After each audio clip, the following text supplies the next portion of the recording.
అందరూ ఎలా ఉన్నారు? నేనైతే చాలా బాగున్నాను. ఈరోజు మీకోసం కథ. ప్రశాంత్ స్కూల్లో కూర్చున్నాడు అన్న మాటే కానీ మనసు అక్కడ లేదు. భార్య వసంత దగ్గర ఉన్నది. అంటే ప్రశాంత్‌కి చాలా ఇష్టం. పెళ్ళిళ్ళ పేరయ్య దగ్గర తన ఫోటో చూసి ఇష్టపడ్డాడు. వసంత వాళ్ళు పేదవాళ్ళవ్వటం వలన కట్నం ఇవ్వలేరు అని ప్రశాంత్ తల్లిదండ్రి వద్దు అన్నారు. నేను చేసుకుంటే ఆ అమ్మాయినే చేసుకుంటాను. లేదంటే ఇక జీవితం అంతా ఇలానే ఉంటాను అన్నాడు. ఇక చేసేది లేక తనకి ఇష్టమైన అమ్మాయిని చేస్తే కొడుకు సుఖంగా ఉంటాడు అని ప్రశాంత్ వసంతల పెళ్లి జరిపించారు. వసంత కూడా అందమైనది, చక్కగా ఉంటుంది. తన మేముపై ఎప్పుడూ చెదరని చిరునవ్వు. తనకి అదనపు అందం కానీ పెద్దగా చదువుకోలేదు. వాళ్ళ ఊరిలో 7వ తరగతి వరకు ఉంటే అంతవరకు చదువుకొని ఇంట్లో తల్లితో కలిసి పొలం పనులు నేర్చుకున్నది. ప్రశాంత్ వసంతల పెళ్లి అయ్యాక ప్రశాంత్ వాళ్ళ ఊరు అయిన బస్వపురం తీసుకొని వెళ్ళాడు. ప్రశాంత్ ప్రాథమిక పాఠశాలలో ఉపాధ్యాయుడుగా చేస్తున్నాడు. అతని తల్లి తండ్రి ఊరిలోని వాళ్ళ పొలం పనులు పొడి చూస్తుంటారు. ప్రశాంత్ వసంతల పెళ్ళయ్యాక మొదటిలో చాలా సంతోషంగా ఉండేవారు. వసంతకి మొదటి కాన్పు అయ్యాక అప్పటి నుంచి అకారణంగా ప్రశాంత్లో అనుమానం స్టార్ట్ అయ్యింది. నేను స్కూల్కి వెళ్తాను, నాన్న పొలానికి వెళ్తారు, అమ్మ గేదెలు తోలుకొని వెళ్తుంది. ఇంట్లో వసంత ఒక్కతే ఉంటుంది. చుట్టుపక్కల ఇళ్లలో ఎవరూ ఉండరు. అందరూ పొలాలకి వెళ్తారు కనుక ఇంటికి ఎవరు వచ్చి వెళ్ళినా తెలియదు అని వసంత ఇంట్లో ఒక్కతి ఏం చేస్తుంది అని ఒకటే ఆలోచన. ఆ ఆలోచనలతో వసంతని అనుమానించడం మొదలుపెట్టాడు. నిజానికి వసంత అంత అందం ప్రశాంత్కి లేదు. నిజానికి వసంతకి పొలం పనులు తెలుసు కనుక తను చేస్తాను అన్నది పెళ్ళైన కొత్తలో. లేదు, నువ్వు ఉద్యోగస్తుడి భార్య, నువ్వు పొలం పనులకు వెళ్ళటం ఏంటి అని కొట్టిపడేశాడు. ఇక ప్రశాంత్కి అనుమానం అనే జబ్బు మొదలైన దగ్గర నుండి కూడా వసంత కాస్త మంచి చీర కట్టుకున్న, చక్కగా జడ వేసుకుని పూలు పెట్టుకున్న, మంచిగా తయారైన, బయట ఏమైనా పని ఉంది వచ్చినా, ఇంటికి ఎవరైనా మగవాళ్ళు వచ్చినప్పుడు బయటకి వచ్చినా ఏదో ఒకటి అనేవాడు. అందువల్ల వసంతకి దినదిన గండంగా మారింది. తరచూ వాళ్ళ ఇద్దరి మధ్య గొడవ జరిగింది. నన్ను నమ్ము అని వసంత అంటే నిన్ను నమ్ముతాను, బయట మనుషుల్ని నమ్మలేను అనేవాడు ప్రశాంత్. మీద ప్రేమ ఎక్కువ, అందుకే నువ్వు ఎక్కడ నాకు దూరం అవుతావో అని అలా చేస్తున్నాను అని బాధపడేవాడు. ఇలా గొడవలు జరిగి జరిగి వసంతకి చిన్నగా ప్రశాంత్ మీద మనసు విరిగింది. ప్రశాంత్లో సరిగా ఉండడం లేదు. అది అర్థం చేసుకోలేని ప్రశాంత్ ఇంకా ఎవరితోనూ సంబంధం పెట్టుకున్నది అందుకే నాతో సరిగా ఉండడం లేదు అని అనుకునేవాడు. అయినా బలవంతంగా వసంతని ఆక్రమించుకునేవాడు. ఇప్పటికే వాళ్ళ మధ్య అలా గొడవలు జరగబట్టి 6 నెలలు దాటింది. ఇక ఇప్పుడు ప్రశాంత్ ఆలోచనలకి కారణం ఏంటి అంటే, ఒక వారం నుంచి వసంత అసలు మామూలుగా కూడా ముట్టుకొనివ్వటం లేదు. అసలు చెయ్యి కూడా తాకనివ్వటం లేదు. అలాగే తను బాబు బెడ్పై పడుకుంటే వసంత్ మాత్రం కిందనే పడుకుంటుంది. ఎందుకు వసంత అలా కింద పడుకున్నావు అంటే, ఏం లేదు అండి, బెడ్ మన ముగ్గురికి సరిపోవడం లేదు కదా అంటుంది. తన కళ్ళు ఎప్పుడూ ఏడుస్తూ ఉన్నట్లే ఉన్నాయి. తన మొహంలో బాధ కొట్టొచ్చినట్లు కనిపిస్తుంది. ఇంతకు ముందులా ప్రశాంత్ అనే ప్రతి మాటకి ఎదురు చెప్పటం లేదు. ఇది ఇలా ఉండగా అసలు అక్కడ వసంత ఏం చేస్తుంది చూద్దామా? బస్వపురం అది 200 గడపలు ఉన్న పంచాయతీ. ఊరిలోకి వెళ్తూ ఉంటూనే పచ్చని వరిపైరు స్వాగతం పలుకుతూ ఉంటుంది. మామూలుగా అన్ని పెంకు ఇల్లులు, డాబా ఇల్లులు, మొత్తం మీద 15 కూడా లేవు. డాబా ఇల్లులు ఇప్పుడే కడుతున్నారు. అది కూడా ప్రభుత్వం ఇచ్చిన స్కీమ్తో. ఆ ఊరికి ఒక 12 ఇండ్లు వచ్చాయి. అవి కొంతమంది కడుతున్నారు. ప్రతి ఇంటికి ప్రహరీ గోడలు ఏం లేవు. రాళ్లతో కట్టిన తెట్టాలు ఉన్నాయి. లేదంటే కంది కట్టలతో ఇంటి చుట్టూ కంప అల్లారు. ప్రతి ఇంటి ముందు కంది పుల్లలతో చేసిన పందిళ్ళు, వాటిపై జనుముతో కప్పారు. ఇంటికి ఒక పక్క పాడి కోసం కొట్టలు ఉన్నాయి. ఆ ఊరిలో ఆడ మగ తేడా లేకుండా అందరి పని చేసుకునే వాళ్ళే. ఎక్కడో చిన్న పిల్లల తల్లులు, లేదంటే కాస్త ఉన్నవాళ్ళు ఇళ్లలో ఆడవాళ్ళు ఇంటిలో ఉంటారు. ఉదయం 10 దాటితే ఎవరూ రోడ్డుపై కనిపించరు. చివరికి ఇళ్లల్లో ఉన్న ఆవులు గేదెలు కూడా మేతకి వెళ్ళిపోతాయి. రోడ్లన్నీ నిర్మానుష్యంగా ఉంటాయి. ఆవులు గేదెలు మలమూత్ర విసర్జనలతో ఆ ఇల్లు 400 గజాలలో ఉన్న 4 అడుగుల ముందు వాసరా ఉన్న డాబా. ఆ ఇంట్లో దేవుడి గదిలో కూర్చొని ఏడుస్తూ ఉంది వసంత. ఇప్పుడు వారం రోజుల నుంచి అత్త, మామ, భర్త ఎవరి పనులకు వాళ్ళు బయటకి వెళ్ళాక బాబుని అక్కడి అంగన్వాడీ స్కూల్కి పంపించి దేవుడి దగ్గర కూర్చొని ఏడుస్తూ ఉంటుంది వసంత. మరి తనకి వచ్చిన కష్టం అలాంటిది. కక్కలేక మింగలేక చస్తుంది వసంత. నిజంగా తను ఇప్పుడు ఉన్న పరిస్థితి పగవాళ్ళకి కూడా రాకూడదు. తనకి వచ్చిన కష్టం ఎవరికి చెప్పుకోలేనిది. ఎవరికి చెప్పినా తన తప్పు లేకున్నా తనని తానే దోషి అంటారు. వసంత సరిగా తిని కంటి నిండా నిద్రపోయి వారమైంది. సరిగా తిండి తినక ఒకటే ఏడవడంతో శరీరమంతా చచ్చుకున్నట్లు ఉంది.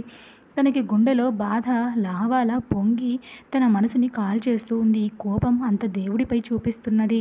నేను ఏం పాపం చేశానని నాకు ఈ శిక్ష వేశావు? నీకు ఎన్ని పూజలు చేశాను, ఎన్ని ఉపవాసాలు ఉన్నాను. అలాంటిది నువ్వు నా జీవితంలో ఇలా ఆడుకుంటావు. ఏమైనా బాగుందా? దీనికి బదులు అసలు నా ప్రాణం తీస్తే బాగుండును కదా అని రోజు దేవుడిని నిందిస్తూ ఏడుస్తూ ఉంటుంది వసంత. అసలు తను ఇప్పుడు ఏం చెయ్యాలి? అసలు అడుగు ముందుకు పడకుండా చేశావు కదరా భగవంతుడా! ఏం తెలియనట్లు అంతా మర్చిపోయి కాపురం చేసుకుందామని అనుకున్నా కూడా కట్టుకున్న భర్త నీ మోసం చేయటం తప్పు అని మనసు చెప్తుంది. ఎలా? ఏం చేస్తే ఈ పాపం పోతుంది అని దేవుడి వైపు చూస్తుంది. అప్పుడు తనకి ఒకటి గుర్తుకు వచ్చింది. పల్లవేళల నిజాయితీగా ఉండు, అప్పుడే విజయం నీదవుతుంది అని. కానీ ఇప్పుడు ఇక్కడ విజయానికి సంబంధించిన సమస్య కాదు కదా, కేవలం నిజాయితీకి సంబంధించినది కదా. ఇప్పుడు భర్తకి జరిగిన విషయం చెప్తే అంతా విన్నా అతను ఆ కోపంలో ఏం చేస్తాడో తలుచుకుంటేనే వసంతకి భయంగా ఉంది. అంతా విన్నాక ఆ కోపంలో నన్ను చంపినా చంపుతాడు అని అనుకున్నది మనసులోనే వసంత. ఇలా వారం నుంచి మనసులోనే తర్జభర్జన పడుతూ ల్యాండ్ ఫోన్ దగ్గరికి వెళ్ళి రిసీవర్ చేతిలోకి తీసుకొని భర్త నెంబర్కి ఫోన్ చేసింది. అవతల రింగ్ అవుతుంది. ఇక్కడ వసంతకి కాళ్ళు చేతులు వణుకుతున్నాయి. శరీరం అంతా చెమటలతో తడిచిపోయింది. అవతల ప్రశాంత్ ఇంటి నెంబర్ చూసి ఫోన్ లిఫ్ట్ చేశాడు కంగారుగా. మరి అసలు అతనికి ఇంటి నుంచి ఫోన్ రాదు. హలో, బావా, వసంత, ఏమైంది ఈ టైంలో ఫోన్ చేశావు అన్నాడు. వసంతకి అసలు నోరు పెగలడం లేదు. బలవంతంగా నోరు తెరిచి బావా అన్నది. మళ్ళీ వసంత, ఏంటో త్వరగా చెప్పు. అది బావా, నీతో కొంచెం మాట్లాడాలి. ఇప్పుడు చేసేది ఇదే కదా, ముందు ఏం మాట్లాడాలి చెప్పు అన్నాడు ప్రశాంత్ కాస్త అసహనంగా. బావా, ఇలా కాదు, నీతో మాట్లాడాలి. సరే, ఇంటికి వచ్చాక మాట్లాడదాం. నాకు స్కూల్లో పని ఉంది, ఇక ఉంటాను అని పెట్టేశాడు. ఇంట్లో కూడా వద్దు బావా, కాస్త ఏకాంతంగా మాట్లాడాలి. సరే వసంత, నువ్వు బాబు రెడీ అయ్యి ఉండండి, సాయంత్రం నేను వచ్చాక సిటీకి వెళ్దాం. బావా, బాబు కూడా వద్దు, మన ఇద్దరం వెళదాం. సరే, నేను వచ్చేసరికి తయారుగా ఉండు. సరే బావా అని ఫోన్ పెట్టేసింది. జరిగింది మామూలు విషయం కాదు. ఒక ఆడపిల్ల జీవితం అల్లకల్లోలం చేసే విషయం. ఆ విషయం వసంత భర్తకి చెప్పాలి అని అనుకుంటుంది. ఆ విషయం చెప్తే తన భర్తతో తన జీవితం ముగిసిపోతుంది. అయినా వసంత చెప్పాలి అని అనుకుంటుంది. వసంత భర్త దగ్గర నిజాయితీగా ఉండాలి అని అనుకుంటుంది. చూద్దాం ప్రశాంత్ ఏం చేస్తాడో. అక్కడ ప్రశాంత్ ఆలోచిస్తున్నాడు. ఈరోజు ప్రశాంత్ స్కూల్లో ఒక్క క్లాస్ కూడా తీసుకోలేదు. పిల్లల్ని చదువుకోమని చెప్పాడు. వసంత గురించి ఆలోచిస్తూ ఉన్నాడు. ఇప్పుడు ఫోన్ చేశాక ఆ ఆలోచన ఇంకా ఎక్కువయింది. వసంతలో మార్పు కొట్టొచ్చినట్లు కనిపిస్తుంది. అసలు ఉండాలి అని అనిపించడం లేదు. స్కూల్లో కానీ ఇంకో 2 గంటలు కూర్చుంటే చాలు, ఈరోజు సెలవు పెట్టకుండా అని అనుకొని అలా కూర్చొని ఉన్నాడు. అసలు వసంత నాతో ఏం చెప్పాలి అని అనుకుంటుంది అని ఆలోచించసాగాడు. ఇక అక్కడ ఉండలేక చివరి గంట పర్మిషన్ అడిగి బడి నుంచి బయటకి వచ్చి ఇంటికి వెళ్ళాడు. అప్పటికే వసంత బాబు అంగన్వాడీ కేంద్రం నుంచి రావటంతో వాడిని స్నానం చేపిస్తూ కూడా ప్రశాంత్తో ఎలా మాట్లాడాలి, మాట్లాడక ఆయన ఏమంటారు, అటు తర్వాత నా జీవితం ఎటుపోతుంది, నేను మళ్ళీ నా బిడ్డతో ఇలా ఉండగలనా అని బాబుని పట్టుకొని ఏడ్చింది. అప్పుడే ఇంటికి వచ్చిన ప్రశాంత్కి వసంతని అలా చూసేసరికి పూర్తిగా అర్థమైంది. వసంత ఏదో విషయంలో బాగా బాధపడుతుంది అని. ఇన్ని రోజులు తన అనవసర అనుమానంతో భార్యని బాధ పెడుతున్నా కూడా ఇప్పుడు వసంత బాధపడడం చూసి అసలు ఏమైంది నా వసంతకి, ఎందుకలా బాధపడుతుంది అని అనుకున్నాడు. ప్రశాంత్ని చూసిన వసంత గబగబా లోపలికి వెళ్ళి తుండు తీసుకుని వచ్చింది. అప్పటికే ప్రశాంత్ పంపు దగ్గర కాళ్ళు చేతులు మొహం కడుగుతున్నాడు.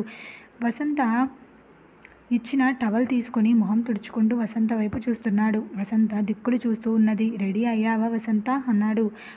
కాశీ అత్తయ్య వాళ్ళు రాలేదు కదండి, బాబుని ఇచ్చి వెళ్దాం అంటే అని అన్నది. కాఫీ ఇవ్వు, ఈలోపు వస్తారు అని లోపలికి వెళ్ళాడు. అతని వెనుకనే లోపలికి వెళ్ళిన వసంత వంటగదిలోకి వెళ్ళి కాఫీ చేసి భర్తకి ఇచ్చి అత్తామామ కోసం ఫ్లాస్క్లో పోసి ఉంచింది. తను లోపలికి వెళ్ళి మళ్ళీ బాబు దగ్గర కూర్చొని బాబుని తనవి తీరా ముద్దు చేస్తుంది. ఏమో విషయం తెలిసాక ప్రశాంత్ మళ్ళీ తనని ఇంటికి రానిస్తాడు అనే నమ్మకం లేదు. మరి వసంతకి తన తప్పు లేకపోయినా తను ఇప్పుడు నరకం అనుభవించాల్సి వస్తుంది. ఎవరిది పాపం అని కొడుకుని పట్టుకొని ఏడుస్తుంది. అప్పుడే అక్కడికి వచ్చిన ప్రశాంత్కి మనసు ఏదోలా అనిపించింది. ప్రశాంత్ రావటం గమనించిన వసంత వసంత తలదించుకొని కళ్ళు తుడుచుకున్నది. అప్పుడే ప్రశాంత్ అమ్మా నాన్న పొలం నుంచి వచ్చారు. ఇక రా వసంత, మనం వెళ్దాం, అమ్మ వాళ్ళు వచ్చారు అని అతను బయటకి వచ్చి తల్లితో తాను వసంత బయటికి వెళ్తున్నాం, పిల్లాడు ఇంట్లోనే ఉంటున్నాడు అని చెప్పి బండి తీశాడు. వసంత పిల్లాడిని మళ్ళీ ఒకసారి ముద్దు పెట్టుకొని అత్తగారికి చెప్పి వచ్చి ప్రశాంత్ వెనుక బండిపై కూర్చున్నది. ప్రశాంత్కి ఏ మాత్రం తగలకుండా. ఎప్పుడూ కూడా ప్రశాంత్ వసంత బయటకి వెళ్తున్నప్పుడు వసంత ప్రశాంత్ భుజంపై చెయ్యి వేస్తే, హలో మేడం, ఇది సిటీ కాదు, చెయ్యి తీ అంటాడు. అయినా వసంత తీయదు. అలానే చెయ్యి ప్రశాంత్పై వేసేది. ఊరిలో వాళ్ళు అందరూ నోరు నొక్కుకునేవారు, నలుగురిలో అలా మొగుడిపై చెయ్యి వేసింది అని. ఇప్పుడు మాత్రం వేసింది అసలు ప్రశాంత్ భుజంపై చెయ్యి వేయటం కూడా కదా కనీసం ఆనుకొని కూర్చోవడానికి కూడా ఇష్టపడడం లేదు. ఇద్దరు ఊరి బయటకి వచ్చారు. ప్రశాంత్ ఇంకా సిటీ వైపు తీసుకువెళ్తుంటే, బావా ఇక్కడ ఆపు అన్నది వసంత. అదేంటి వసంత, ఇక్కడ ఎందుకు? సిటీకి వెళ్ళి ఏదైనా మంచి ప్లేస్కి వెళ్దాం. లేదు బావా, నాకెవరూ లేని చోటు కావాలి, ఇక్కడైతే ఎవరూ లేరు అన్నది. పక్కనే ఉన్న చిన్న రాతి గుట్ట పైకి వెళ్తూ ప్రశాంత్ కూడా బండిని పక్కకి తీసి వసంత వెనక వెళ్ళాడు. వసంత పచ్చని పంట పొలాల వైపు బాధగా చూస్తూ నిలుచున్నది. 10 నిమిషాలు అలానే చూస్తూ ఉన్నది. ప్రశాంత్కి చాలా అసహనంగా ఉంది. వసంత ఏంటి, ఏదో మాట్లాడాలి అని చెప్పి తీసుకువచ్చి ఏం మాట్లాడవు అన్నాడు. వసంత ప్రశాంత్ వైపు తిరిగింది. ఆమె కళ్ళల్లో అంతులేని భారం. బావా, ఇప్పుడు నేను చెప్పేది విను. నువ్వు ఏ నిర్ణయం తీసుకుంటావు అనేది నీ ఇష్టం, కానీ అది చెప్పకుండా నేను దాచలేను. అలా నీ నుంచి దాచడం నా మనసుకు విరుద్ధం. నేను చెప్పేది శాంతంగా విను బావా. సరే వసంత, ముందు విషయం చెప్పు. బావా, విషయం చెప్పే ముందు ఒక మాట చెప్పు వసంత. బావా, నేను మంచి చీర కట్టుకున్నా బయటికి వచ్చి నిల్చున్నా కూడా నీకు ఎందుకంత కోపం వస్తుంది? వసంత, నువ్వు నా దానివి, నాకు మాత్రమే సొంతం. నిన్ను వేరే విధంగా ఎవరు చూసినా భరించలేను. నేను ఒక మగాడిని. మగాడు ఆడదాన్ని ఎలా చూస్తాడు అనేది నాకు తెలుసు. అలా నిన్ను ఇతరులు చూడకూడదు అని అలా ఎవరైనా చూసినప్పుడు నాకు వచ్చిన కోపం వాళ్ళ మీద చూపిస్తే ఎక్కడ నీ పరువు పోతుంది అని నిన్నే కోపం చేసేవాడిని. నువ్వు అంటే నాకు చాలా ఇష్టం వసంత. నువ్వు నాకు ఎక్కడ దూరం అవుతావు అని నేను బాధలో అలా చేసేవాడిని అన్నాడు ప్రశాంత్. మాటలకి వసంత ఏడుస్తూ ఉన్నది. వసంత వైపు తిరిగి, ఎందుకు వసంత ఏడుస్తున్నావు అంటూ వసంత భుజాలు పట్టుకున్నాడు. నన్ను వదలండి, ఇప్పుడు నేను మీ దాన్ని కాదు అని గట్టిగా అరిచి ప్రశాంత్ని నెట్టింది వసంత. ప్రశాంత్ షాక్ అయ్యాడు. ఏమైంది వసంత, ఎందుకు అలా మాట్లాడుతున్నావు? బావా, ఇప్పుడు నేను నీ భార్య వసంతని కాదు, ఒక దరిద్రాన్ని. వసంత, వసంత, అవును బావా, నేను ఒక కొలటని, నేను ఒక పతితని, నేను ఒక చెడిపోయిన ఆడదాన్ని అన్నది గట్టిగా ఏడుస్తూ. అంటే ప్రశాంత్ గుండె ఒక్క క్షణం ఆగి మళ్ళీ కొట్టుకోవడం మొదలుపెట్టింది. ప్రశాంత్ కోసం కట్టలు తెంచుకుంటుంది. నరాలు విరుసుకు వసంత వైపు తిరిగాడు. సరిగా అప్పుడే సన్నగా వర్షం స్టార్ట్ అయింది. ఆ వర్షం ప్రశాంత్లోని కోపాన్ని కొంచెం తగ్గించి వివేకాన్ని నిద్రలేపింది. వసంత, నన్ను చికాకు పెట్టకు, అసలు ఏం జరిగింది చెప్పు. బావా, అసలు ఏం జరిగిందంటే, సరిగా వారం క్రితం మీరు కార్తీక వాళ్ళ ఇంటిలో ఫంక్షన్కి వెళ్ళారు కదా. అవును, ఆ రోజు నేను బాబుకి బాగా జ్వరం ఉండడంతో ఇంట్లోనే ఉన్నాను కదా. అవును, ఆ రోజు నువ్వు బాబు ఇంట్లోనే ఉన్నారు. మీరు తోడుగా మన పాలేరు నారాయణని ఉంచాము.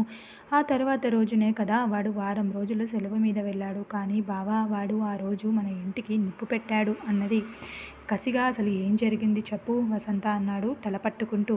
బావా, ఆ రోజు బాబుకి బాగా జ్వరంగా ఉంటే నారాయణని తీసుకొని మన ఊరి ఆర్ఎంపీ దగ్గరికి వెళ్ళి ఇంజెక్షన్ చేయించుకొని వస్తూ ఉంటే దారిలో, ఏం వసంత, ఎక్కడికి వెళ్ళొస్తున్నావు? పాలేరు కూడా అన్నాడు వెటకారంగా. పిల్లాడికి జ్వరం తగిలితే డాక్టర్ దగ్గరికి వెళ్ళి వస్తున్నా అండి అన్నాను. అవునా, మరి నీ మొగుడు లేడా? పాలేరుతో వెళ్ళి వస్తున్నావు అన్నాడు వెక్కిలి నవ్వుతూ. నాకు సమాధానం చెప్పాలి అని అనిపించలేదు. మొహం పక్కకి తిప్పుకున్నాను. అయ్యగారు, వాళ్ళు అంతా పెళ్ళికి వెళ్ళారండి అన్నాడు నారాయణ నవ్వుతూ ప్రెసిడెంట్తో. ఓ అవునా, అయితే మీరిద్దరే అన్నమాట ఇంట్లో. అవును అయ్యా అన్నాడు నారాయణ సిగ్గుపడుతూ. నేను ఇక అక్కడ నిలబడలేక, రా నారాయణ అని ముందుకి కదిలాను. ఏమ్రా నారాయణ, మీ అమ్మగారు నిన్ను బాగానే చెప్పు చేతులలో ఉంచుకున్నట్లున్నారు. ఉన్నది కాస్త పని ఉంది, తర్వాత వెళ్ళవచ్చు, ఇటు రారా అన్నాడు. నారాయణ నా దగ్గరికి వచ్చి, అమ్మ మీరు వెళ్ళండి, నేను ఆ అయ్యగారి పనేంటో చూసి వస్తాను అని నన్ను పంపించాడు. నాకు ఆ చీకటిలో భయం అయినా కూడా ఇక వాళ్ళ దగ్గర ఉండలేక నేను ఇంటికి వచ్చాను. నేను ఇంటికి వచ్చి బాబుకి పాలు పట్టి, మందు వేసి పడుకోబెట్టేశాను. నేను అన్నం తింటూ ఉంటే అప్పుడు వచ్చాడు. అప్పుడు అర్థమైంది వాడు బాగా తాగి ఉన్నాడని. నాకు చాలా భయం అనిపించి, నారాయణ నేనుంటాను. ఇంట్లో నువ్వు వెళ్ళు అన్నాను. లేదు అమ్మగారు ఒకరు ఎలా ఉంటారు నేనుంటాను. నేనిక్కడే పడుకుంటాను అని అరుగు చూపించాడు. పర్వాలేదు నువ్వు వెళ్ళు అన్నాను. అయ్యో అమ్మగారు నన్ను అయ్యగారు ఊరుకోరు. మీరు ఏం ఇబ్బంది కలిగించాను అన్నాడు.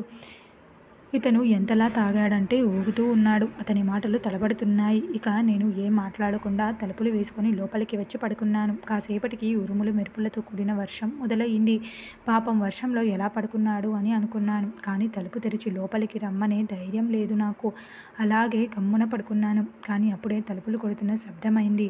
నిశితంగా వింటూ ఉంటే అది నారాయణ గొంతు అని అర్థమయ్యింది. అమ్మ తలుపు తీయండి అని అడుగుతున్నాడు. నాకు చాలా భయం వేసింది. కానీ మానవత్వం వాడు బాగా తాగి ఉన్నాడు. నిన్ను ఏం చేయలేడు. వెళ్ళి తలుపు తీ. వర్షంలో తడిచి చలికి వణుకుతున్నాడు అని అన్నది. ఇక లేచి వెళ్ళి తలుపు తీశాను. అంతే ఎదురుగా నారాయణకి బదులు ప్రెసిడెంట్ నవ్వుతూ ఉన్నాడు. నాకొక్క క్షణం మెదడు మొద్దుబారింది. కానీ వెంటనే తేరుకొని తలుపు వేయబోయాను. కానీ ఒక తలుపు ప్రెసిడెంట్, ఒక తలుపు నారాయణ పట్టుకొని తలుపు వేయకుండా ఆపారు. నన్ను వెనక్కి నెట్టి ఇద్దరూ లోపలికి వచ్చి తలుపు వేశారు. నాకు పై ప్రాణాలు పైనే పోయాయి. ఏం చేయాలో అర్థం కాలేదు. ప్రెసిడెంట్, నారాయణ వెకిలిగా నవ్వుతున్నారు. నేను కింద పడి ఉన్నా లేచి గదిలోకి వచ్చి తలుపు వేసుకుందామని లేవబోయాను. కానీ కుదరలేదు. నా చీర చెంగుపై ప్రెసిడెంట్ కాలు ఉంచి అయినా లేస్తూ ఉంటే నారాయణ వెనుక నుంచి వచ్చి నా 2 చేతులు పట్టుకున్నాడు. ప్రెసిడెంట్ నా చీర తీసి పక్కకి విసిరేశాడు. మీకు దండం పెడతాను. నన్ను వదిలేయండి. మీ బిడ్డలాంటి దాన్ని వదిలేయండి. నా జీవితం నాశనం చేయకండి అని ఎంతలా ఏడ్చాను. నారాయణ చేతిలో నుంచి నా చేతులు విడిపించుకొని దండం పెట్టాను. కాళ్ళు పట్టుకున్నాను. నారాయణని, ప్రెసిడెంట్ని ఎంతగానో బతిమాలాడాను. నా అరుపులు, నా ఏడుపు అన్నీ ఆ జడివానలో కలిసిపోయాయి. కానీ వాళ్ళు నన్ను కనికరించలేదు. ఒకరి తర్వాత ఒకరు నన్ను ఆక్రమించారు. నా శీలాన్ని దోచుకున్నారు. నా అందమైన జీవితాన్ని నాశనం చేశారు బావా అని అక్కడే మోకాళ్లపై కూర్చొని ఏడుస్తూ చెప్పింది వసంత. అప్పుడే వర్షం పెద్దగా అయింది. అప్పటికే చీకట్లు ముసురుకున్నాయి. ప్రశాంత్కి మెదడులో నరాలు చిట్లిపోతున్నాయి. విపరీతమైన కోపం వస్తుంది. ఈ నిమిషం ఈ భూమి రెండుగా చీలి అందులో నేను పడిపోతే బాగుండు అని అనుకున్నాడు. వసంత ఎక్కడ ఉంది అర్థం కాలేదు. ఇక్కడ తప్పు జరిగింది. నా భార్య చెడిపోయింది. కానీ అందులో తన తప్పు లేదు. ఏం చేయాలి? ఎలా కడగాలి ఈ పాపాన్ని అని అనుకుంటున్నాడు. ప్రశాంత్కి వసంత ఏడుపు వినిపించి మనసు కాకావికలం అయ్యింది. అతనికి కూడా ఏడుపు వచ్చి ఏడ్చాడు. ఆ వర్షంలో, ఆ చిమ్మ చీకటిలో అతని ఏడుపు ఎవ్వరూ చూడలేదు. ఎందుకంటే భార్య అతనికి అపురూపం. ఆ అపురూపమైన భార్యని అపవిత్రం చేశారు దుర్మార్గులు. ఇందులో నా భార్య తప్పులేదు అని పెద్దగా అరవాలి అని అనుకున్నాడు.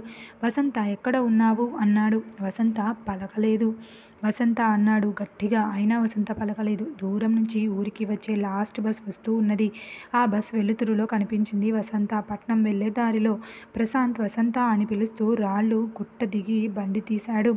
బండిని వసంతకి అడ్డంగా ఆపాడు. వసంత ఆగిపోయింది. ఎక్కడికి వసంత వెళ్తున్నావు? తెలియదు. ఎందుకు వెళ్తున్నావు? మీకు తెలియదా? ఏంటి వసంత? బావా ఇక మీ జీవితంలో నాకు ప్లేస్ లేదు అని నాకు తెలుసు. అందుకే నా దారి నేను చూసుకుంటున్నాను. మీకు చెప్పకపోయినా నాకు ఇక మీతో కలిసి జీవితం పంచుకునే అర్హత లేదు వరు అన్నారు. వసంత బావా ఇప్పుడు నేను మీ వసంతని కాదు, ఒక దరిద్రపు మనిషిని. నా శరీరం మలినమైపోయింది అన్నది వసంత. వసంత ఏంట మాటలు? నువ్వు ఎలా ఉన్నా నా భార్యవి. నీ బాధ్యత నాది అన్నాడు. ఆ క్షణాన వసంతకి భర్త కాళ్ళకి దండం పెట్టాలి అని అనిపించింది. బావా మీ గొప్ప మనసుకు నా ధన్యవాదాలు. నేను ఎప్పటికీ మీకు రుణపడి ఉంటాను. కానీ నేను ఇక మీ భార్యగా పనికిరాను. ఆ విషయం నాకు తెలుసు. నీకు దండం పెడతాను. నా బతుకు నన్ను బతకనివ్వు. సరే వెళ్ళేం చేస్తావు? చావను. ఏదో ఒక పని చూసుకుని బతుకుతా బావా. కానీ ఇక్కడ నీ జీవితాన్ని నాశనం చేసిన మృగాలు మాత్రం సంతోషంగా వాళ్ళ జీవితం వాళ్ళు గడుపుతూ ఉన్నారు. అంతేనా? మరి నేను ఏం చెయ్యను బావా. ఈ విషయం బయటకు చెప్తే నాకు ఎప్పటి నుంచో ప్రెసిడెంట్తో సంబంధం ఉంది. అందుకు నారాయణ సాక్ష్యమని నన్ను బెదిరించారు బావా. వాళ్ళు బెదిరిస్తే నువ్వు నీకు జరిగిన అన్యాయం మర్చిపోయి వాళ్ళ స్వేచ్ఛకి వాళ్ళని వదిలేస్తావా? వసంత ఆలోచనలో పడింది. బావా వాళ్ళని పోలీసులకు పట్టిస్తే అన్నది. వచ్చి వసంత రోజు పేపర్ చదువుతావు, టీవీలో వార్తలు చూస్తున్నావు, పోలీసులు పెద్దవాళ్ళ మనుషులు, అలాగే పోలీసు కేసులు అన్నీ ఇప్పుడు అప్పుడే అవ్వవు. మరి ఏం చెప్దాం బావా? ఇంటికి పద చెప్తాను. బావా, మళ్ళీ ఆ దేవాలయం లాంటి ఇంటిలో ఈ పాపిష్టికాలు పెట్టను బావా. వాళ్ళు అంతు చూశాక నిన్ను నేను ఉండమని అడగను. సరే బావా అని వసంత ప్రశాంత్ బండి ఎక్కింది. ప్రశాంత్ బుర్ర చాలా వేగంగా పనిచేస్తుంది. నా భార్య, నా బిడ్డ, నా కుటుంబం అంతా కూడా ఈరోజు చావవలసిన పరిస్థితి తీసుకువచ్చారురా, మిమ్మల్ని వదిలిపెట్టను అని బండిని ఇంటికి తీసుకెళ్లాడు. ప్రశాంత్ చెప్పాక వసంతకి కూడా వాళ్ళని అలా వదిలివేయాలి అని అనిపించలేదు. ఆ క్షణాన తను పడ్డ వేదన, ఈ వారం రోజులు తను అనుభవించిన నరకం అంతా కూడా తనని కుదురుగా ఉండనివ్వటం లేదు. ప్రశాంత్ ఇచ్చిన ధైర్యం మామూలుది కాదు. ఇన్ని రోజులు రాక్షసుడుగా కనిపించిన భర్త ఈరోజు దేవుడిలా కనిపిస్తూ ఉన్నాడు. ఇద్దరు ఇంటికి వెళ్ళి ఫ్రెష్ అయ్యి భోజనం చేశారు. ప్రశాంత్ ఏం జరగనట్లు నాకంతకుముందు వసంతతో ఎలా ఉండేవాడు అలా మాట్లాడుతూనే ఉన్నాడు. వసంతకి చాలా కష్టంగా ఉంది. అతను అలా ఉంటే తనని తిట్టవచ్చు కదా, లేదా కొట్టవచ్చు కదా అని అనుకున్నది. ప్రశాంత్ ఆ రోజు అసలు నిద్రపోలేదు. వసంతకి భర్తకి నిజం చెప్పాను అనే ఆలోచనతో వారం రోజులకి ఆ రోజు నిద్రపోయింది. ఇంకా తెల్లవారటానికి 2 గంటల సమయం ఉంది అనగా వసంత వసంత అని లేపాడు. ప్రశాంత్ వసంత మంచి నిద్ర నుంచి లేచి కూర్చున్నది. ఏంటి బావా, నాకు ఒక ఆలోచన వచ్చింది అన్నాడు కంగారుగా. ఏంటి బావా అది? చెప్పాడు ప్రశాంత్. వసంతకి ముచ్చెమటలు పోశాయి. బావా, అలా జరిగితే పోలీసులకి దొరికితే మన జీవితాలు ఆగమవుతాయి. నా జీవితం ఎలా అయినా పర్వాలేదు, కానీ నీకేమైనా అయితే నేను తట్టుకోలేను బావా. మనమిద్దరం లేకుంటే మన బాబుని ఎవరు చూసుకుంటారు బావా? ఇప్పుడు మన జీవితం ఆగం అవ్వలేదు. ఏమైనా బాగుందా చెప్పు వసంత. అది బావా, చూడు వసంత, నువ్వు ఈ వారం ఎంత నరకం అనుభవించావు అనేది నాకు తెలుసు కనుక నేను చెప్పినట్లు చేద్దాం. వాళ్ళలా ఇంకా ఎవ్వరు కూడా మరో ఆడదాన్ని కన్నెత్తి చూడవద్దు అన్నాడు ప్రశాంత్. వసంత కూడా అన్నీ గుర్తుకు వచ్చాయి. చచ్చిపోవాలి అని కూడా అనుకుంది. లోవర్ అంటే మానసిక సంఘర్షణ మిగిల్చిన వాళ్ళని ఊరికే వదలకూడదు అని అనుకున్నది. సరే బావా, నువ్వు చెప్పినట్లు చేద్దాం అని అన్నది. రేపు ఆ నారాయణగాడు వస్తాడు, నేను చెప్పినట్లు చెయ్యి అన్నాడు ప్రశాంత్. అలాగే బావా. ప్రశాంత్ ఏం చేయాలనేది వసంతకి చెప్పాడు. వసంతకి చాలా భయమైంది. అలాగే బావా, అలానే చేస్తాను అని అన్నది. ఇక పడుకో అని ప్రశాంత్ బెడ్ మీదకి వెళ్ళాడు. వసంత ఆలోచిస్తూ ఉన్నది. ఈ బురద నాకు అంటుకున్నది చాలు, నా మొగుడికి కూడా అంటుకోవడానికి వీలు లేదు అని ప్రశాంత్ చెప్పినట్లుగానే కానీ కొన్ని మార్పులతో తన పథకం తాను రచించింది. సరిగా 3 రోజులకి నారాయణ కనపడకుండా పోయాడు. ప్రెసిడెంట్ తాను ఇక జీవితంలో సంసారానికి పనికి రాకుండా పోయాడు. ఇంట్లో కూర్చొని కుయ్యో ముర్రో అంటూ మూలుగుతున్నాడు. ఇదంతా పెద్ద విషయం అయింది. ఊరిలో ప్రశాంత్కి అంత అయోమయంగా ఉంది. తను ఏం చేయకుండా ఇలా జరిగింది అంటే వసంత ఏమైనా చచా, వసంతకి అంత సీన్ లేదు. అసలు వసంత ఏం చేస్తుంది అని వంటగదిలోకి వెళ్ళి చూశాడు. వసంత పాటలు పాడుతూ పాయసం వండుతుంది. తనని అంత సంతోషంగా చూసి వారం రోజులైంది. పాట పాడుతూ ఇటు తిరిగిన వసంత వంటగది మొత్తలో ఉన్న ప్రశాంత్ని చూసి, ఏంటి బావా అలా చూస్తున్నావు? ఏంటో ఈరోజు శ్రీమతి గారు చాలా సరదాగా ఉన్నారు, పాయసం కూడా చేస్తున్నారు, ఏంటి సంగతి అన్నాడు నవ్వుతూ. బావా, జరగవలసినది జరిగింది, ఇక నా పని అయిపోయింది. ఈ ఇంటితో నా రుణం కూడా తీరింది. నేను ఈరోజు ఈ ఇంటి నుంచి శాశ్వతంగా వెళ్ళిపోతున్నాను కనుక ఈరోజు అందరికీ ప్రత్యేకంగా వంట చేసి పెడతాను అని అన్నది. తన మాటలు విని ప్రశాంత్ షాక్ అయ్యాడు. అంటే వాళ్ళ అంతు చూసింది నువ్వేనా? అవును బావా. ఎలా వసంత? పద బావా, నీ రూమ్లోకి వెళ్ళి మాట్లాడదాం అని గ్యాస్ ఆఫ్ చేసింది వసంత. ఆగాగు, నీ రూమ్ ఏంటి? మరి నీ రూమ్ కాదా ఇది? ఎప్పటి నుంచి? విధి నాకు ఆడుకున్నప్పటి నుంచి. చూడు వసంత, జరిగిన దానిలో నీ తప్పేమీ లేదు. నేనే ఆ విషయం ఆ రోజు మర్చిపోయాను. ఈరోజు పూర్తిగా మర్చిపోయా కనుక నువ్వు ఎక్కువగా ఆలోచించకు, ఓకేనా? వసంత ఏం మాట్లాడకుండా బెడ్రూమ్లోకి వెళ్ళింది. వసంత వెనుక వెళ్ళాడు ప్రశాంత్. ఇప్పుడు చెప్పు వసంత, అసలు ఏం జరిగింది అన్నాడు ప్రశాంత్. బావా, నువ్వు చెప్పినట్లుగానే నేను ఆ నారాయణతో మాట్లాడడం అంటే కొంచెం వేరే విధంగా, నాకు ప్రెసిడెంట్కి కలిసేలా కావాలని. వాడు ఒక వంకర నవ్వు నవ్వి, మరి నా పరిస్థితి అన్నాడు వాడు. నేను నవ్వి, నువ్వు లేకుంటే ఎలా అన్నాను. అలాగే అని వెళ్ళిపోయాడు. నేను వాడితో మాట్లాడిన కాసేపు వేశ్యని అవ్వవలసి వచ్చింది అని ఏడ్చింది వసంత.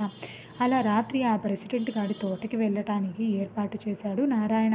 నేను ఒక 1/2 కేజీ కారం తీసుకొని ఒక మూటలో కట్టి నా చీర చెంగు చాటున పెట్టుకొని వాడి వెంట వెళ్ళాను, మీకు ఎవరికి డిస్టర్బ్ అవ్వకుండా అని ఆగింది వసంత. ప్రశాంత్ ఊపిరి బిగు పెట్టుకొని వింటున్నాడు. వసంత అలా ఆగటం ప్రశాంత్కి చాలా ఇబ్బంది అనిపించింది. తర్వాత ఏమైంది వసంత? ఇద్దరం ప్రెసిడెంట్ గారి తోటకి వెళ్ళాము. అప్పటికే ప్రెసిడెంట్ వచ్చాడు అక్కడికి. మంచిగా నులక మంచంపై పక్క వేసి పూడి చల్లి ఉంచాడు. నేను వెళ్ళగానే ఈ పని ఏదో నేను మొదటిసారి అడిగినప్పుడే చేస్తే ఆ రోజు నేను బలవంతం చేసేవాడిని కాదు కదా అని అన్నాడు. అయ్యో ప్రెసిడెంట్ గారు, మీరు మంచి గ్రంథ సంగులు అని మొన్ననే కదా తెలిసింది. ఇక నుంచి మనకి ఇదే పని అని అన్నాను. కళ్ళు తుడుచుకున్నది వసంత. ప్రశాంతికి కూడా ఆ సమయంలో వసంత అనుభవించిన మానసిక క్షోభ గుర్తుకు వచ్చి కళ్ళు చెమ్మగిల్లాయి. అబ్బో పిల్ల మంచి హుషారున్నదే అని నన్ను మంచంపై కూర్చోబెట్టాలి అని అనుకున్నాడు. అప్పుడే ప్రెసిడెంట్ గారు నేను ఇప్పుడే వస్తాను అన్నది. ఇప్పుడు ఎక్కడికి వసంత? చిటికెన వేలు చూపించింది వసంత. సరే పో అని మంచంపై కూర్చున్నాడు. అక్కడే ఉన్న నారాయణకి కూడా వాళ్ళ మాటలు విని ఏదోలా అయింది. అయ్యో నీ తర్వాత నేను కూడా అన్నాడు. ఏంట్రా ఏం మాట్లాడుతున్నావు? మొన్న అంటే దానితో మనకి ఏం సంబంధం అని నీకు ఛాన్స్ ఇచ్చాను, కానీ ఇప్పుడు అది నా సొంతం, దాని జోలికి వెళ్ళకు అన్నాడు ప్రెసిడెంట్. నారాయణ మొహం చిన్నబుచ్చుకున్నాడు. చెట్టు చాటున ఉండి వాళ్ళ మాటలు వింటున్న వసంత తనలో తాను నవ్వుకున్నది.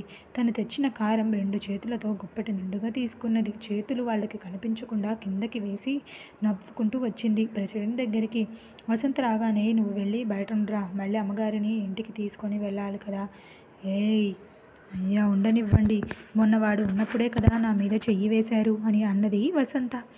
మొన్న అంటే నిన్ను పట్టుకోవడానికి ఉన్నాడు, ఇప్పుడు నీ అంతటా నువ్వే వచ్చావు కదా, ఇక వాడు ఎందుకు, నువ్వు వెళ్ళరా అన్నాడు నారాయణ వైపు చూస్తూ. నారాయణ వెనుకకి తిరిగి ఒక అడుగు వేశాడు. వాడు అటు మళ్ళటంతో ప్రెసిడెంట్ వసంత వైపు చూశాడు. అంతే, వసంత చేతిలోని కారం తీవ్రమైన కామంతో నిండిన ప్రెసిడెంట్ కళ్ళల్లో కొట్టింది వసంత. అంతే, వాడు అమ్మ అమ్మ అంటూ అరుచుకుంటాడు. వెంటనే వెనుకకి తిరిగింది వసంత. ప్రెసిడెంట్ అరుపుకి ఇటు తిరిగి దగ్గరగా వస్తున్న నారాయణ కళ్ళల్లో మరో చేతి లేని కారం కొట్టింది. వాడు కళ్ళు బాగా మండటంతో కళ్ళు నులుముకుంటూ కింద కూర్చున్నాడు. ఇక ఆలస్యం చేయలేదు. వసంత అక్కడే ఉన్న కర్రతో ఇద్దరిని వారి మర్మాంగాలపై విచక్షణ రహితంగా కొట్టింది. వాళ్ళు అరుస్తున్నారు. చాలాసేపు కొట్టింది. తన కసి తీరా కొట్టింది. వాళ్ళకి జీవితంలో ఆ పనికి రాకుండా కొట్టింది. వాళ్ళకి స్పృహ తప్పేదాకా కొట్టింది. తరువాత వాళ్ళని అక్కడే వదిలి తాను తీసుకువచ్చిన కారం మూట, తాను కొట్టిన కర్ర అక్కడే బావిలో వేసి ఇంటి దారి పట్టింది వసంత. ఇది బాగా జరిగింది. ప్రెసిడెంట్ ఉన్నాడు. మరి ఆ నారాయణగాడు ఏమైనట్లు?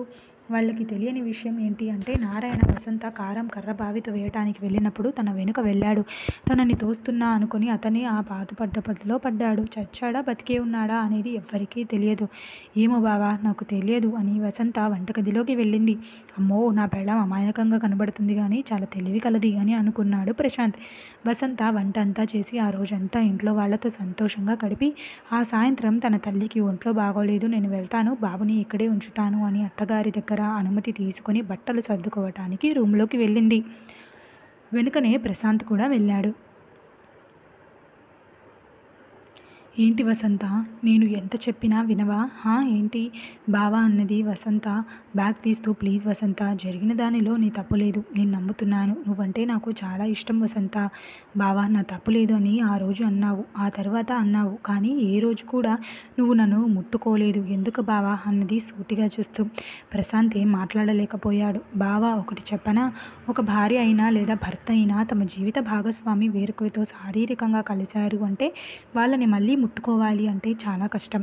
అసలు ఆ ఊహ కూడా భరించలేరు. అలాగే నీకు నాపై ప్రేమ ఉంది నిజమే, కానీ బావా ఆ ప్రేమతో నువ్వు ఎప్పుడు అయినా నా దగ్గరికి వచ్చి తీరా వచ్చాక నీకు ఆ సంఘటన గుర్తుకు వచ్చి నరకంలా ఉంటుంది. నీకు అవసరమా చెప్పు? అలాగే నువ్వు నన్ను ముట్టుకోలేక, నీ కోరికలు చంపుకోలేక పక్కదారి పడితే, అందుకే బావా నాకు సంసారంపై యావ పోయింది. నేను నీ జీవితంలో ఉండాలి అని అనుకోవటం లేదు. చక్కగా ఇంకో అమ్మాయిని పెళ్లి చేసుకో. నా కొడుకు జాగ్రత్త బావా. నా కూడా వాడిని తీసుకుని వెళ్ళేదాన్ని, కానీ నా వల్ల కాదు బావ వాడిని ఒంటరిగా పెంచడం. నీ దగ్గరే ఉంటాడు అని బట్టలు సర్దుకున్నది వసంత. ఇక తనను ఎలా ఆపాలి అనేది ప్రశాంత్కి అర్థం కాలేదు. వసంత బ్యాగ్ తీసుకుని రూమ్ నుంచి బయటకు వస్తూ ఉంటే అప్పుడే ప్రశాంత్కి ఒక ఆలోచన వచ్చినట్లు, ఒక్క నిమిషం వసంత అని బీరువా తీసి అందులోని డబ్బు బంగారం తీసి వసంత బ్యాగులో పెట్టాడు. తన దగ్గర ఉన్న 2 బ్యాంకు ఏటీఎంలలో ఒక ఏటీఎం తీసి వసంతకి ఇచ్చి పిన్ నెంబర్ చెప్పాడు. ఇవన్నీ ఎందుకు బావా, ఎందుకేంటి, బయటకి వెళ్ళి ఎలా బతుకుతావు అన్నాడు. నవ్వి ముందుకు అడుగు వేసింది వసంత. పూర్తిగా అత్త ఇంటి నుంచి బయటకు ఎటు వెళ్ళాలో తెలియని ఎడారికి ఆమె అలా వెళ్తూ ఉంటే ప్రశాంత్ అలానే చూస్తున్నాడు. నిజంగా నా భార్య గొప్పది అని అనుకున్నాడు. 1 సంవత్సరం తర్వాత, ఒరేయ్ అబ్బాయి, దాసిమానన అది పోయింది. అది చేసిన పనికి ఊరిలో మన పరువు పోయింది. ఇంక నువ్వు ఎందుకురా దానికోసం ఎదురు చూస్తున్నావు? మంచి అమ్మాయిని తెచ్చి నీకు పెళ్లి చేస్తానురా. అమ్మా, మీకు మరొకసారి నా పెళ్లి గురించి ప్రస్తావిస్తే నేను నా కొడుకుని తీసుకుని బయటికి వెళ్తాను. అయ్యో, ఇప్పుడు నేనేమన్నానురా? పాలేరుతో లేచిపోయిన దానికోసం నువ్వు ఇలా బాధపడుతూ నీ జీవితాన్ని పాడు చేసుకుంటున్నావు అని అన్నది. Sir, post. ప్రశాంత్ తల్లితో ఏం మాట్లాడకుండా వచ్చి పోస్ట్ మ్యాన్ ఇచ్చిన కవర్ తీసుకున్నాడు. ఇది ఉత్తరంలా ఉందే, ఈ రోజులలో ఎవరు ఉత్తరాలు రాసేది అని పోస్టల్ అడ్రస్ చూశాడు. విజయవాడనా? ఎవరు అని ఉత్తరం తీశారు. నా ప్రియమైన బావకి. నీకు ఇప్పుడు ఏమి కానీ నీ బాజీ భార్య రాస్తున్నది. ఎలా ఉన్నావు బావా? బావు బాగున్నాడా? నన్ను అడుగుతున్నాడా? నేను లేను అని ఏడ్చాడా బావా? నా బాబుకి మంచి అమ్మని తెచ్చావా? అన్ని ప్రశ్నలే కదా. నేను ఉన్నాను బావా. విజయవాడలో ఒక అనాథాశ్రమంలో వంట చేస్తున్నాను. డబ్బులకు కాదు, ఇక్కడే ఉండి ఇక్కడే తిని ఇక్కడే పని చేసుకోవటం. నేను ఒక బిడ్డని దూరం చేసుకుంటే ఇక్కడ 100 మంది పిల్లలకు అమ్మనయ్యాను. పర్వాలేదు, మీ ఇద్దరు నాతో లేరు అనే బాధ తప్ప అంతా బాగానే ఉంది. నువ్వు మళ్ళీ పెళ్లి చేసుకున్నావా బావా? ఆ అమ్మాయి మంచిదేమో, నా బావుని బాగా చూసుకుంటుందో. నువ్వు ఊరుకోవులే, నాకు తెలుసు నీకు నాకన్నా వాడే ఇష్టమని. ఒకవేళ పెళ్లి చేసుకుంటే మాత్రం ఇప్పుడు చేసుకో బావా. ఎందుకంటే ఇక ఎప్పటికీ నీకు మీ జీవితంలోకి రాను. నా బాబు జాగ్రత్త. అందరూ సంతోషంగా ఉండాలి అని కోరుకుంటూ మీ వసంత. ఉత్తరం చదివిన ప్రశాంత్కి చాలా ప్రశాంతంగా ఉంది. వసంత, నువ్వు నా జీవితం కనుక నేను మరొకరికి నా జీవితంలోకి ఆహ్వానించాలి అని నేను అనుకోవటం లేదు. నువ్వు ఎప్పుడు ఇక్కడికి వస్తే అప్పుడు నీ కోసం ఎదురు చూస్తూ ఉంటాను. ఒకవేళ రాకుంటే నేను ఇలానే ఉంటాను అని లోపలికి వెళ్ళి బాబుని గుండెలకు హత్తుకొని, ఒరేయ్ కన్నా, మీ అమ్మ దగ్గరికి వెళ్దామా అన్నాడు. వాడు నవ్వాడు.